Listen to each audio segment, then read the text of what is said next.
Everyone in the village praised my wife's cooking until the night I followed her into the forest.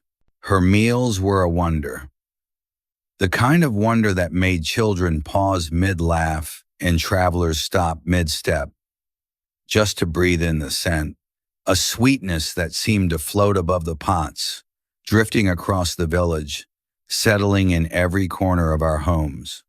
I had eaten that sweetness for years, never questioning where it came from, never wondering why it was so powerful, so alive. Until the night I decided to follow her. And what I discovered in the heart of the forest changed everything I thought I knew about love, about life, and about the taste of food. In the heart of Natabeni village, where the baobab trees stood like old watchers, life moved slowly. The sun rose over the fields, painting the soil gold, and the river whispered to those who listened. I am Kofi, a farmer, a simple man. My hands were worn by the earth, my back ached from the Sunday, and yet I was happy. My life was small, but it was mine.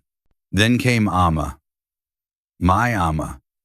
She had a smile that could stop the hardest man in his tracks, and hands that knew secrets, secrets of the soil, of herbs, of the fire. And she cooked. Oh, how she cooked. Her food smelled of honey and warm bread, of cinnamon and roasted yams. It carried a sweetness no one could explain. The villagers whispered when she passed by, saying, "It smells too sweet to be from this world." I laughed with them. I loved the smell. I loved the taste.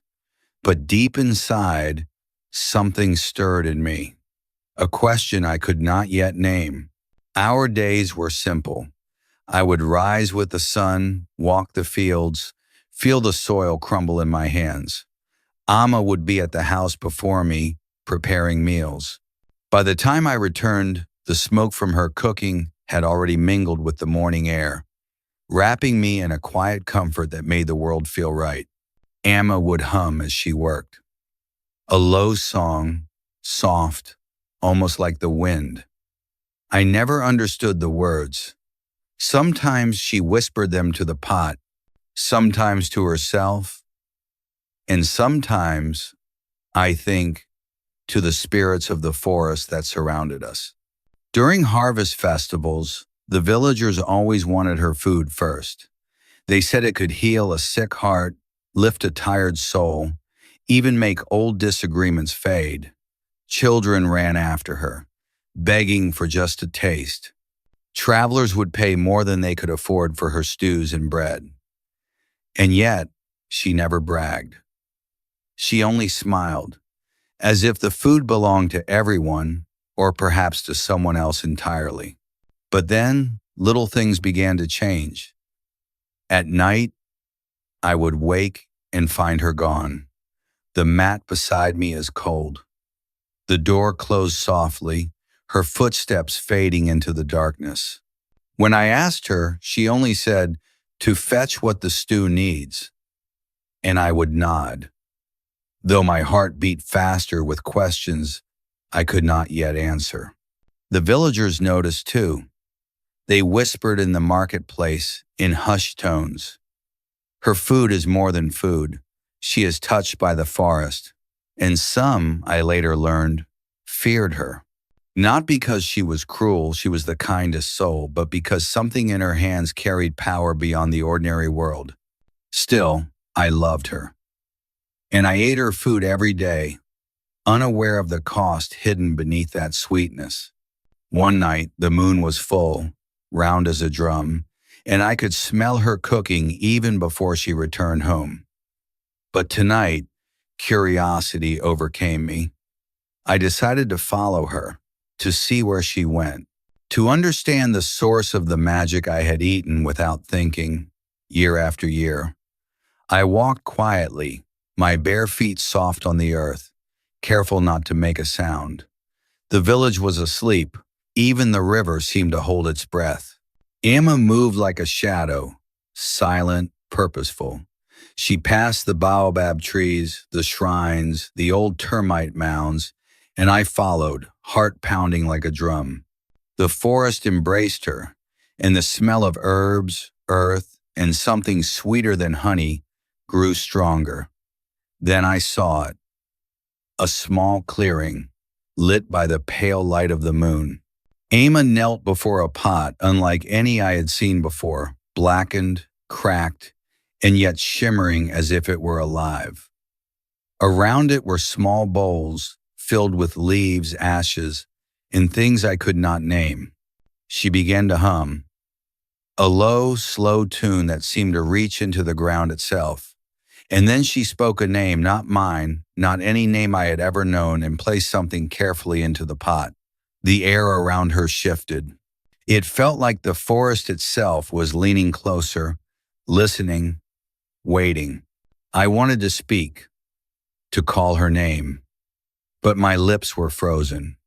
My heart was frozen. I realized at that moment that the sweetness I had loved all these years never belonged to me. It had come at a price she had been paying silently, day after day, meal after meal. I stayed hidden at the edge of the clearing, my chest tight with fear and wonder. Amma did not notice me. Her hands moved carefully, slowly, as though she were performing a ritual older than our village, older than the sun rising over the hills. The pot hissed softly, steam curling like silver smoke into the air, carrying a sweetness I could almost touch. She took a small bundle wrapped in leaves and dropped it into the pot. The moment it touched the liquid, the aroma changed, richer, deeper, more alive. I wanted to step forward, to ask her what she was doing, but I could not. I felt as if the forest itself would strike me if I broke the spell that held the air so still. Then she began to whisper, words I did not understand, words I would remember forever, because though I did not know their meaning, I felt them. They pressed against my chest, sank into my bones. They were words of protection, words of promise, words that belonged to another world.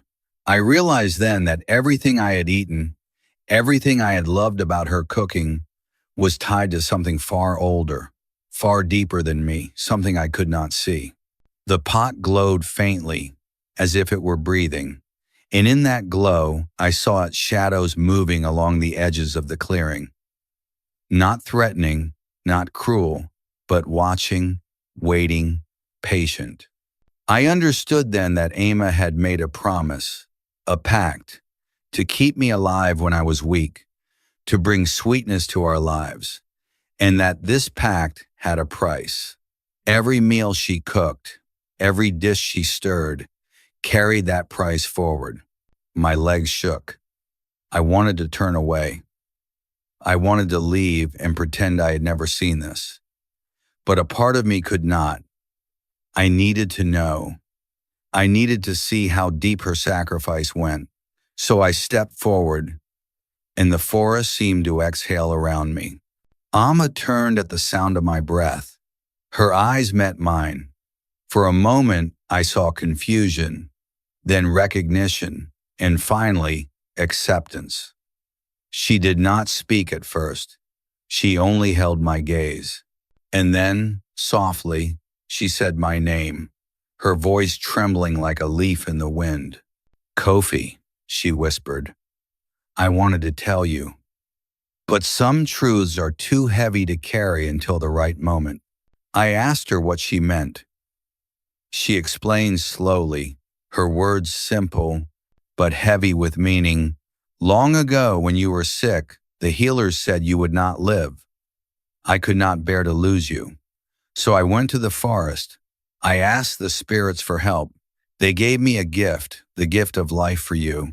But every meal I cook, every bite you eat, carries a part of me back to them. I listened, my mind struggling to understand. The love in her voice pressed against my heart. I felt guilt, wonder, awe, fear, all at once. The sweetness I had adored, the smell I had followed for years, the taste I had praised, was a gift paid for with her own soul. She looked at me, her hands trembling slightly. "You must know," she said, "this is why I leave at night. This is why I never allow anyone to see the full truth. I cannot carry it alone forever." I wanted to speak, to tell her she did not have to bear this alone, but I could only reach for her hands, trembling as mine met hers. I realized then that the forest, the spirits, the sweetness, they had always been part of her love. Every meal she made had been her way of keeping me alive, of keeping us together. And yet, there was a choice to be made. She could continue the pact, and the sweetness would return, powerful and eternal. Or she could end it, and the food would be ordinary again, but her soul would belong entirely to herself and to me. I looked at her, and at that moment, I understood everything. The love, the sacrifice, the mystery, the sweetness had always been more than food. It was life, it was devotion, it was the heart of her being. I whispered her name. "Amma, I choose you, always. Not the magic, not the sweetness. You." She smiled, tears in her eyes. The forest seemed to shift, releasing a sigh as though it understood. She stirred the pot one last time, then poured the remaining mixture into the soil, the gift returning to the earth. The air grew still, quiet, the sweetness fading slowly, leaving only the memory of what had been. We sat together until the moon dipped behind the hills, holding hands, listening to the wind in the trees, feeling the earth beneath us. The forest was silent. The spirits had accepted our choice. And in that silence, I realized the real sweetness had never been in the pot. It had been in her love, in her sacrifice, in her courage to carry the unseen burden for both of us. Dawn rose slowly over Nintabani, spilling gold across the baobab trees and waking the village with its gentle light. Amma and I walked back home, our hands entwined, carrying a quiet understanding between us. The night had changed everything. The forest had shared its truth, and we had chosen each other over all else. The villagers noticed first when the scent of her cooking no longer drifted across the fields. They paused in the market, sniffed the air, and frowned. Something had shifted. The children no longer ran after our hut, waiting for the sweet smells to guide them inside. Travelers stopped asking for her bread. Even the elders whispered quietly, exchanging glances that spoke of questions they dared not ask. I could see the worry in Amma's eyes. She had given so much for love, for me, for our life. And now, the world seemed a little colder without the sweetness that had always followed her. But I held her hand and whispered, "Amma, you are enough. Your love is enough." She looked at me then, and I saw relief, like the first rain after a long drought, washing away years of burden. For weeks, we returned to simple life. The fields, the river, the small kitchen where she cooked each day. No longer did the smell draw the village to our door. No longer did the air carry magic. But the taste of her food, though ordinary, was filled with something deeper. Every bite reminded me of her courage, of the nights she had walked into the forest alone, of the pack she had held silently to save me. The flavor was no longer extraordinary, it was true. Some villagers spoke quietly. "Have you noticed Amma's meals are ordinary now?" they asked. "Why has the sweetness left?" And others shrugged, unaware. They did not know the depth of her sacrifice. They did not know the forest, the spirits, the love that had once wrapped us like a shield. I did. And in knowing, I found gratitude deeper than any flavor I had ever tasted. We continued to live our lives slowly. I worked the fields, she cooked our meals, and each night we sat together under the baobabs, watching the stars. The silence between us was warm, comforting, and heavy with understanding. We did not need the magic. We did not need the sweetness. We had each other. That was enough. The forest became a story we told quietly, beneath the firelight, to remind ourselves of the choice we had made, of the courage it took to give up the extraordinary for the ordinary. And as the villagers went about their lives, praising her once magical cooking in whispers, we smiled to ourselves, carrying the true magic within love, forgiveness, and trust. I remember one evening, when the sun had dipped behind the hills, Amma turned to me and said, "Kofi, the world will always seek what is sweet and easy, but the sweetest things are those we protect and share with heart." And I nodded, understanding fully. For we had lived through what most would call extraordinary, but we had returned to ordinary, and in it we found peace. For a long time, I thought the sweetness of Amma's food was what made our life special. I was wrong. The sweetness was a gift, yes, but it carried a cost. The true gift was her love, her courage, the choices she made quietly to protect me, to protect our life together.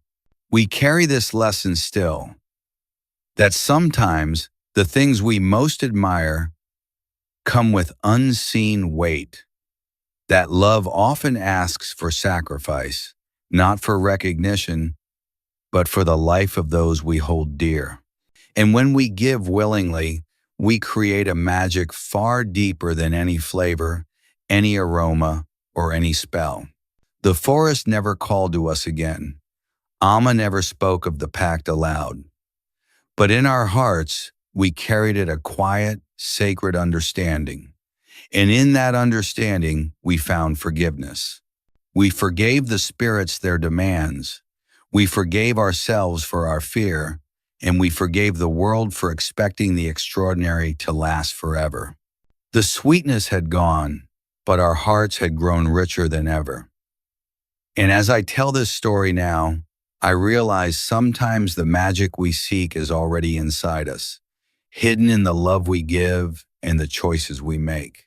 The days returned slowly.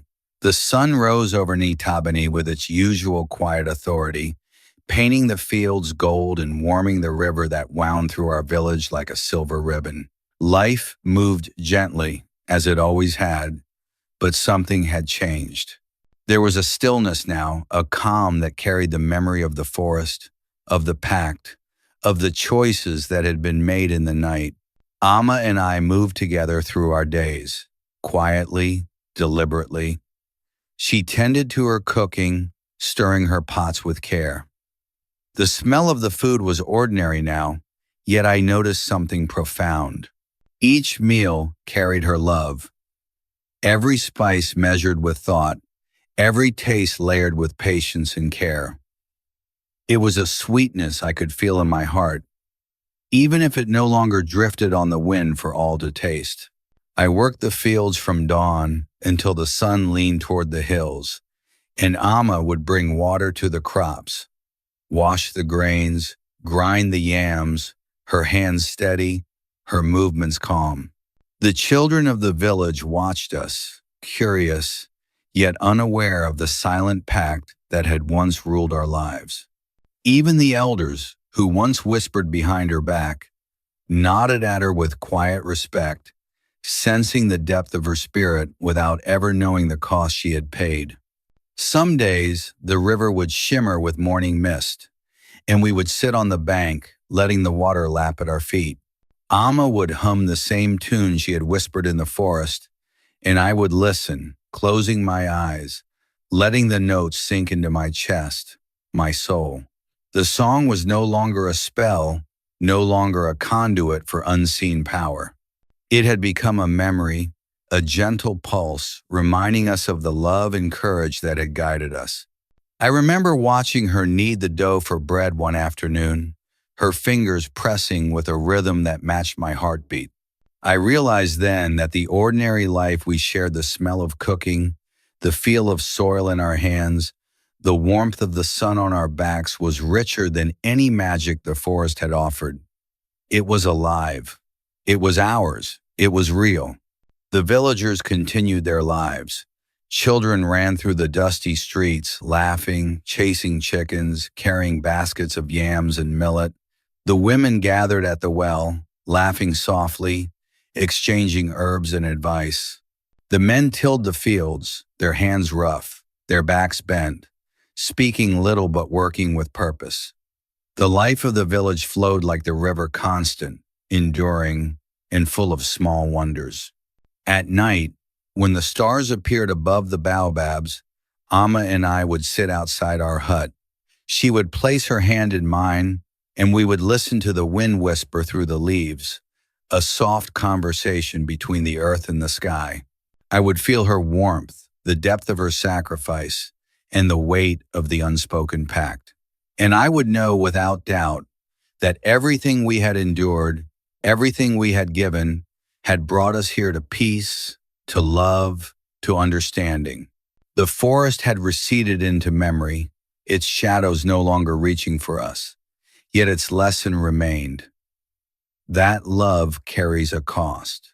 That courage asks us to choose what is unseen, to protect what matters most, even when the world cannot see. And that the truest magic is not in spells, nor in the sweetness of a pot, but in the quiet, steadfast devotion we hold for one another every day. I often think of the nights I followed her into the trees, my heart racing, my mind alive with questions. I see the glow of the pot, the shadows that danced at the edge of the clearing, and I remember the first time I realized that love can be heavier than life itself. And yet, here we are, Amma and I, sitting beneath the baobabs, alive, ordinary, and entirely together. And in that ordinariness, we have found the extraordinary. Sometimes the children ask why her cooking smells different now. I smile and tell them it is the way it should be. It carries her heart, and that is enough. And they nod, understanding in a way only the young can, unaware that every bite they take is seasoned with love, patience, and the memory of a night when the forest whispered our fate. The village sleeps now, quiet beneath the stars, and I close my eyes beside Amma, feeling her warmth, her breath, her presence. The sweetness is gone from the air, but it lives in us. In every meal, in every laugh, in every step we take together. The magic of the forest has passed, but the magic of love endures. And I know with certainty that this is the greatest gift of all.